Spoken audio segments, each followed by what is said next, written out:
या तिघींना असं बघून मला माझ्या आणि दादाच्या उन्हाळ्याच्या सुट्ट्या आठवल्या आणि गौरीचं आणि सखीचं दृश्य बघणं ना माझ्यासाठी खरंच खूप गोड असतं.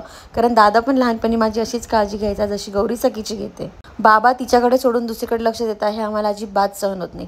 बाबा ऑफिसला निघाले, सखीने इतका गोंधळ घातला की त्यांना तिला गाडीवर एक चक्कर मारावाच लागला. बाबा गेले, मग आता मी मनू मावशी आणि गौरीची पाठ धरली आणि मस्त डान्सही केला.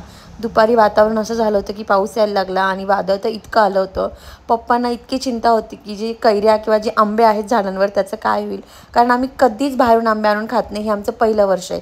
थोडेफार जे आहेत ते पण पडतील त्या भीतीने सारखे ते आत बाहेर करत होते. आता इलेक्ट्रिशियनचं काम चालू होतं म्हणून मी सखीला घेऊन बाहेर गेली तर आम्ही मातीत घेऊन एवढं गंद झालं होतं. मग आजीने रागवलं तर इतका राग आला. आम्ही पप्पाला इंटरनॅशनल कॉल हा टेलिफोनवरनं लावत होतो.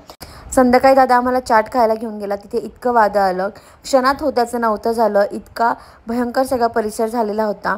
घरी आलो, येताना असा रोड झालेला होता आणि असा संपला.